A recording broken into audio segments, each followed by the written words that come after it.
খবর দিনভরের শুরুতেই আজ অনন্ত মহারাজের একটা বক্তব্য, যে বক্তব্য নিয়ে ইতিমধ্যে বিতর্ক শুরু হয়েছে। বাংলায় যে এসআইআর চলছে সেই এসআইআর নিয়ে আশঙ্কা প্রকাশ করলেন বিজেপির রাজ্যসভার সাংসদ অনন্ত মহারাজ। তিনি কি মনে করছেন?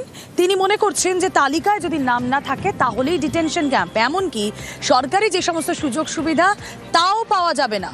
প্রধানমন্ত্রী রাষ্ট্রপতিকে তোপ অনন্ত মহারাজের, এবং অনন্ত মহারাজের এই মন্তব্য ঘিরে ইতিমধ্যেই বিতর্ক শুরু হয়েছে। কথা বলবো সরাসরি, আমাদের প্রতিনিধি শুভঙ্কর রয়েছেন সঙ্গে। শুভঙ্কর, এই অনন্ত মহারাজ বিজেপির সাংসদ, এই অনন্ত মহারাজ উত্তরবঙ্গে বিজেপির একটা বড় মুখ, সেই অনন্ত মহারাজ যদি এই হেন আশঙ্কা প্রকাশ করে, যেটা বিরোধীরা ইতিমধ্যেই করতে শুরু করেছে, তাহলে তো বিজেপির অন্দরেই সমস্যা তৈরি হয়ে যাবে।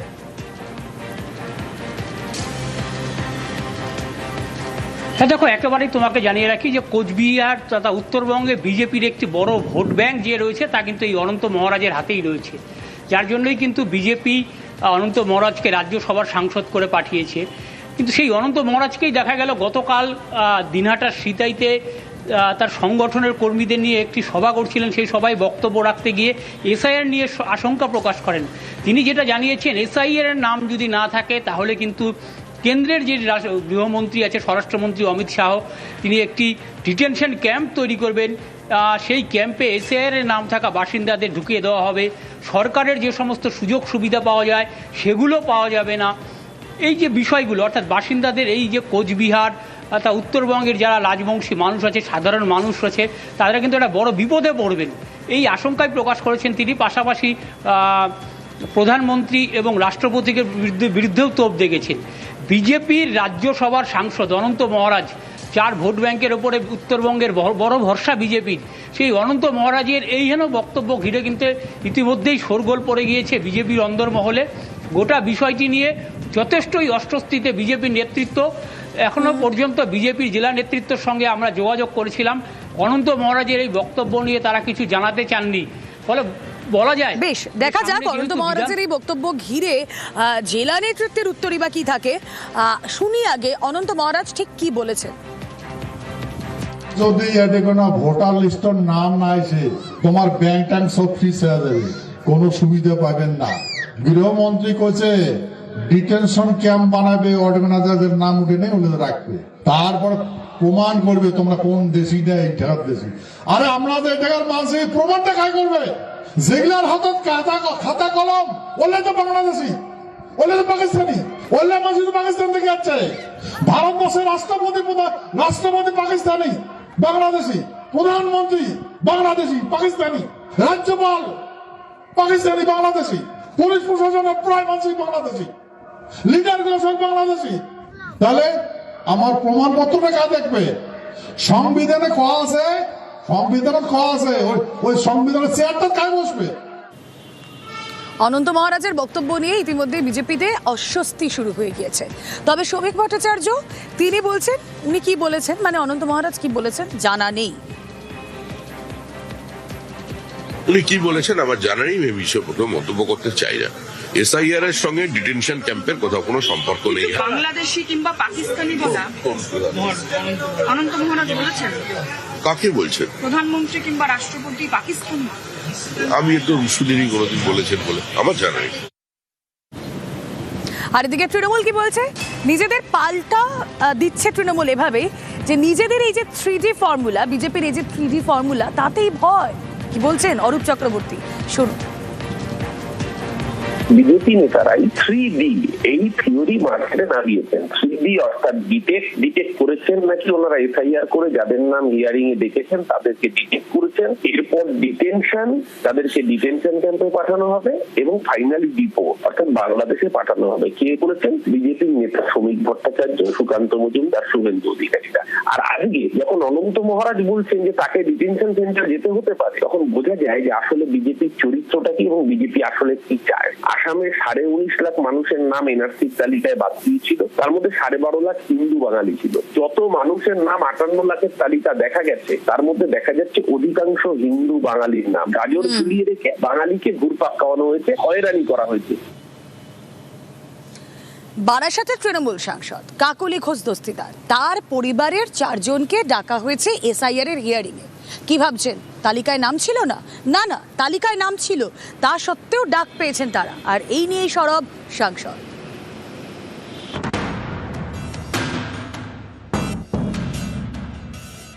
বারাসাতের তৃণমূল সাংসদ কাকলি ঘোষ দস্তিদার। এসআইআর শুনানিতে ডাকা হয়েছে তার পরিবারের 4 জনকে। তৃণমূল সাংসদের মা ইরা মৈত্র এবং বোন পিয়ালি মৈত্র থাকেন মধ্যম গ্রামে, তাদের নাম রয়েছে খসড়া তালিকায়। কাকলির 2 ছেলে বিশ্বনাথ এবং বৈদ্যনাথের নামও রয়েছে খসড়ায়। এই 4 জনকেই ডাকা হয়েছে শুনানিতে। এ নিয়ে সরব বারাসাতের তৃণমূল সাংসদ। এগুলো আমার মতন মানুষ যে আজকে 50 বছর ধরে রাজনীতি করছি, তার যদি এরকম ভাবে বাড়িতে এরকম আঘাত করে ভারতীয় জনতা পার্টি, তাহলে জনসাধারণের প্রতি, সাধারণ মানুষ, এত লেখাপড়া জানে না সেরকম মানুষ, গরিব মানুষ, তাদের উপরে কি অত্যাচার করছে। নির্বাচন কমিশন জানিয়েছে বিভ্রান্তিকর দাবি। এনুমেরেশন ফর্মে স্পষ্ট দেখা যাচ্ছে যে কোনো লিঙ্ক নেই, তাই তাদের বিজ্ঞপ্তি দিয়ে শুনানির জন্য ডাকা হয়েছে। কোন সফটওয়্যারের বেসিসে, কোন জাদুকাঠির বেসিসে তিনি একদিনের মধ্যে ঠিক করে নিলেন যে এই 7 কোটি ভোটারের মধ্যে 1,36,00,000 লজিক্যাল ডিসক্রিপেন্সির কেস রয়েছে? যিনি নিজে জনপ্রতিনিধি, তার 2 ছেলের নাম নেই। কাকলি ঘোষ দস্তিদারের ক্ষেত্রে তার 2 ছেলের নাম আমি শুনেছি ভোটার লিস্টে নেই, তার নিজের মায়ের নাম ভোটার লিস্টে নেই। জনপ্রতিনিধিদের নামই যদি না থাকে, তাহলে বিজেপির থেকে আপনি কি আশা করবেন? শনিবার থেকে পশ্চিমবঙ্গে শুরু এসআইআর শুনানি। প্রথম দিনেই নানা জায়গা থেকে হয়রানির অভিযোগ উঠেছে। এদিনই কমিশনের অফিসে যায় তৃণমূলের 5 সদস্যের প্রতিনিধি দল। সিইওর সঙ্গে দেখা করেন, শুনানিতে হয়রানি সহ নানা বিষয়ে অভিযোগ জানান। এ নিয়েই রাজনীতির হাওয়া গরম। ফর্ম 6 মানে নতুন ফর্ম 7 ডিসপোজ করে দিয়েছেন। তারপরে যদি নতুন কেউ অবজেকশন দিয়ে মনে হয় যে সে তার নতুন করে আবার ভোটার হবে, তার কাছে জমা দেবে। কোথাও বিএলও আজকে এমনি গ্রাউন্ড লেভেলে নেই যেখানে বসে সে জমা নেবে। উদ্দেশ্য প্রণোদিত ভাবে এদেরকে হ্যারাস করা এবং তার মাধ্যমে একটা ভীতি তৈরি করা সবার মধ্যে, এইটা তো কারণ। অন্য জায়গায় এই ধরনের কাজ হচ্ছে না। বাংলাকে ধরো আর বাংলাকে মারো, এটা যদি হয় তাহলে বাংলা জানে যে তোমাদের কি করতে হবে। যদি কোথাও কোনো ভুল ম্যাপিং হয়ে থাকে, তার জন্য প্রথম দায়ী হচ্ছে তৃণমূল কংগ্রেস। তৃণমূল কংগ্রেস ক্রমাগতভাবে বাধা সৃষ্টি করা, বিএলওদের উপর নানাভাবে চাপ সৃষ্টি করা, ইলেকশনের কাজ যাতে সুষ্ঠুভাবে না হতে পারে তার জন্য যত রকম ষড়যন্ত্র আছে সমস্ত ষড়যন্ত্রকে কাজে লাগানো, এই সমস্ত কিছুর জন্য তৃণমূল কংগ্রেস দায়ী। নিউজ 18 বাংলা। মেট্রোয় বিপত্তি, যা এখনো পর্যন্ত জানা যাচ্ছে মহানায়ক উত্তম কুমারের ঢোকার আগেই, স্টেশনে ঢোকার আগেই দাঁড়িয়ে যায় ট্রেন। 8 ঘন্টার বেশি দাঁড়িয়ে মেট্রো ইমার্জেন্সি ব্রেক কষায় এই বিপত্তি। মহানায়ক উত্তম কুমারের ঢোকার মুখেই বিপত্তি, স্টেশনে দাঁড়িয়ে যায় মেট্রো। ফের মেট্রো বিভ্রাট। কথা বলবো, প্রতিনিধি সান্নিক রয়েছেন সঙ্গে। সান্নিক, আজ বছরের শেষ রবিবার, প্রচুর মানুষ এমনিও ঘুরতে বেরিয়েছেন। মেট্রোয় যদি এহেন বিপত্তি হয় তাহলে যাত্রী ভোগান্তি তো স্বাভাবিক। একেবারে অন্যান্য সময় রবিবারের দিন হলে কিছুটা হলেও মেট্রো কর্তৃপক্ষের কাছে একটু স্বস্তির নিঃশ্বাস থাকে, কেননা ছুটির দিন। কিন্তু বছরের শেষ রবিবার প্রচুর মানুষ আজকে রাস্তায় রয়েছেন, তাই মেট্রো একটা অন্যতম অবলম্বন আজকে দিনে। তো সেক্ষেত্রে আজকে যেটা মেট্রোর তরফে জানা যাচ্ছে, 8 ঘন্টা খানেক আগে সেই সময় একটি মেট্রো আপলাইনে অর্থাৎ দক্ষিণেশ্বরগামী একটি মেট্রো মহানায়ক উত্তম কুমার স্টেশন ঢোকার মুখে হঠাৎ ইমার্জেন্সি ব্রেক কষে। তারপরই যান্ত্রিক ত্রুটির কারণে মেট্রোটি ওখানেই দাঁড়িয়ে পড়ে এবং তারপর সেখান থেকে এখনো পর্যন্ত মেট্রো পরিষেবা স্বাভাবিক করা সম্ভব হয়নি। যেটা মেট্রো সূত্রে খবর, বর্তমানে ময়দান মেট্রো স্টেশন থেকে দক্ষিণেশ্বর পর্যন্ত মেট্রো পরিষেবা চলছে, কিন্তু বাকি যে লাইন অর্থাৎ ময়দান থেকে শহীদ ক্ষুদিরাম পর্যন্ত, তার মধ্যে কিন্তু এখন মেট্রো চলাচল বন্ধ রয়েছে। অর্থাৎ দক্ষিণ দিক থেকে যারা আজকে মেট্রোয় চড়ার জন্য বেরোবেন তাদের ক্ষেত্রে আগেভাগেই সতর্কবার্তা, তারা কিন্তু আজকে মেট্রোকে অ্যাভয়েড করতে হবে কিছুক্ষণের জন্য অন্তত। কি কারণে ইমার্জেন্সি ব্রেক কষা হলো সেটা মেট্রো কর্তৃপক্ষ জানিয়েছে। তারা খতিয়ে দেখছে লাইনে কোনো সমস্যা ছিল নাকি চালক কিছু দেখেছিলেন সেই কারণে ইমার্জেন্সি ব্রেক করতে হয়েছে, সেই বিষয়টা তারা খতিয়ে দেখছেন। বেশ,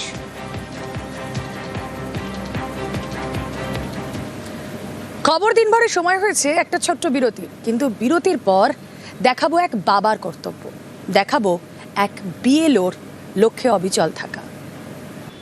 বিরতির আগে আপনাদের জানিয়েছিলাম আপনাদের এক বাবার কর্তব্য বলবো, একই সঙ্গে বলবো বিএলও কিভাবে তার কাজে তার লক্ষ্যে অবিচল। বাবা অতনু জানা পাঁশকুড়ার 172 নম্বর বুথের তিনি বিএলও বটে। সেখানে হাসপাতালে তার মেয়ে চিকিৎসাধীন, 6 বছরের মেয়ে চিকিৎসাধীন হাসপাতালে 3 দিন ধরে। আর সেখানে বসেই তিনি মেয়ের পাশে যেমন থাকছেন তেমনই বিএলওর কাজকর্ম করে চলেছেন। আসুন আরো বিস্তারিত জানি, প্রতিনিধি সুজিত ভৌমিক রয়েছেন সঙ্গে। সুজিত, দেখো রুমেলা, একেবারে ওই যে বুথ, সেই বুথে কিন্তু রীতিমতো সমস্যায় জর্জরিত গোটা প্রক্রিয়া। কারণ একই বুথে 78 জনের নামে বিভ্রাট ছিল, ভুল ছিল এবং তাদেরকে শুনানিতে ডেকেছে। তার ফলে ওই বিএলওকে আবার ক্ষোভের মুখে পড়তে হয়েছে, কারণ তার কোনো দোষ নেই, সেখানে তাকে কিন্তু ক্ষোভের মুখে পড়তে হয়েছে। তারই মধ্যে দেখা গেল কি তার এই সন্তান এভাবে 6 বছরের শিশু হাসপাতালে চিকিৎসাধীন, আর তাতেও তাকে কিন্তু ছুটি নেই। কেন ছুটি নেই? কারণ শুনানি শুরু হয়েছে ঠিকই রুমেলা, কিন্তু তার যে বুথ, আবারও বলি, সেই বুথে রীতিমতো বলা যায় সমস্যায় জর্জরিত।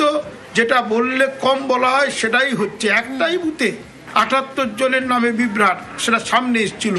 আরও কতজনের নামে বিভ্রাট আছে। তার মানে এসআইআর প্রক্রিয়ায় এখনও নিস্তার নেই বিএলওদের। শুনানি শুরু হয়েছে, কিন্তু তার মধ্যেই দেখা গেল কি না, তার মেয়ের একেবারে অসুস্থতা এবং যথেষ্টই গুরুতর অসুস্থ, হাসপাতালের বেডে শুয়ে রয়েছেন। যে ছবি দেখাচ্ছি, সে ছবি দেখলে বলা যায় যে খারাপ লাগবেই সবার, কারণ তার মধ্যে তার ছুটি নেই। তাকে রীতিমতো বলা যায় মেয়ের চিকিৎসার কাছে বেডের পাশে মা আছেন এবং তিনিও বাবা হিসেবে তিনি আছেন, কিন্তু ওই যে কর্তব্য বড় দায় সেটাও কিন্তু সামলাচ্ছেন তিনি। তার জন্য তার সমস্যা হচ্ছে, কিন্তু সেটা মেনে নিয়েই এসআইআরের কাজে তিনি কিন্তু নিয়োজিত আছেন।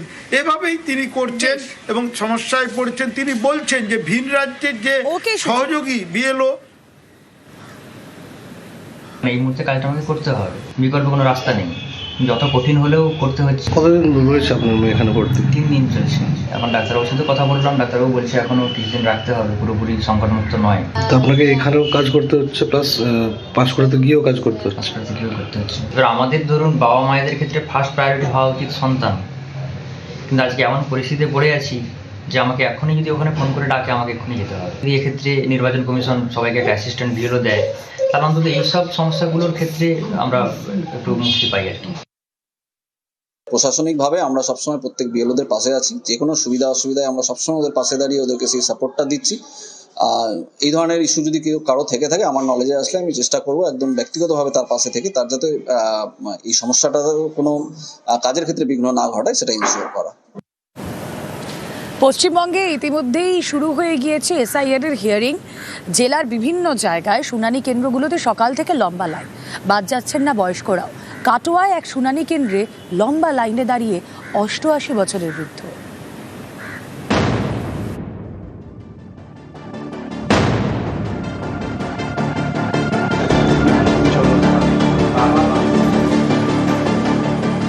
শনিবার থেকে শুরু এসআইআর শুনানি। এই শুনানিতে বয়স্কদের চরম ভোগান্তি।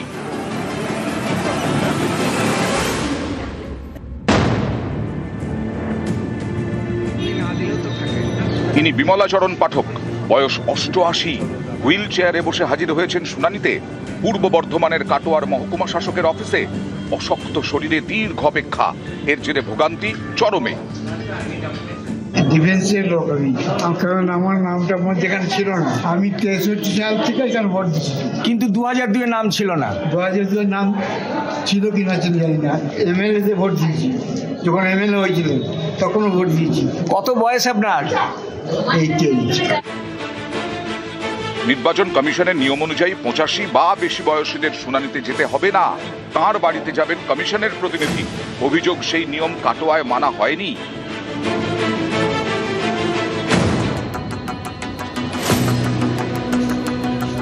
বর্ধমানেও চলে শুনানি, এখানেও ভিড়ে ভিড়, তাই শুনানির ঘন্টার পর ঘন্টা অপেক্ষা। মেজাজ হারালেন এক বৃদ্ধ। যারা আমাদের বসিয়ে রেখেছেন 12:30টায় ডেকে এখনো পর্যন্ত যারা আমাদের কল করেননি, তারা কি বুঝতে পারছেন না যে তাদের পক্ষে কতটা কষ্টকর ব্যাপার, যাদের আমি বসিয়ে রেখেছি?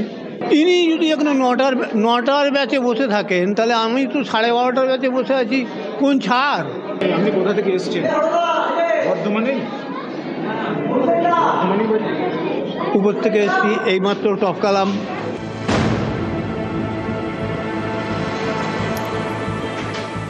হুগলির চুঁচুড়ায় মহকুমা শাসকের অফিসেও শুনানি শুরু। সেই শুনানিতে এক বৃদ্ধা 81 বছরের সাবিত্রী মজুমদার, এই দেখুন কষ্ট করে সিঁড়ি দিয়ে উঠতে হচ্ছে। আপনার নাম কি ছিল না? আগে ছিল না? ছিল। তাহলে ভোট দিয়েছিলেন আগে? হ্যাঁ, অনেক ভোট দিয়েছি। কত বয়স হলো? 81। এখানে বলা হচ্ছিল যারা এই ধরনের বৃদ্ধ মানুষ, বলেছিলাম, আমাদের বললো না না যেতেই হবে এই বলল। নিউজ 18 বাংলা।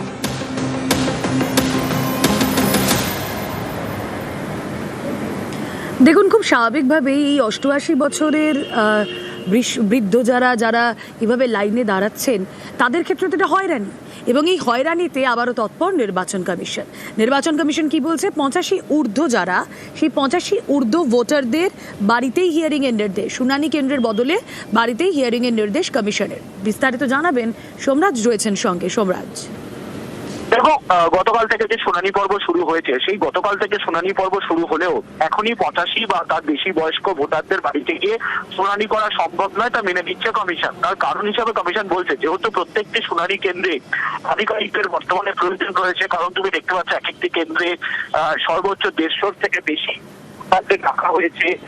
ফলত সেক্ষেত্রে প্রথম দিকে সম্ভব না হলেও শুনানির একদম শেষ পর্যায়ে আধিকারিকরা যাবেন, বিশেষ করে micro observer, electoral registration officer 85 বছর তার বেশি বয়স্ক বাড়িদের ভোটারদের বাড়িতে যাবেন এবং গিয়ে শুনানি করবেন। কিন্তু তাই নয়, যারা অসুস্থ রয়েছেন, যারা শারীরিকভাবে প্রতিবন্ধী, তাদের বাড়িতেও যাবেন। তাই তাদেরকে অপেক্ষা করার অনুরোধ জানানো হয়েছে নির্বাচন কমিশনের তরফে। এই নির্দেশও জেলা শাসকদের ইতিমধ্যেই পাঠিয়েছে কমিশন বলে কমিশন সূত্রে খবর। ওকে।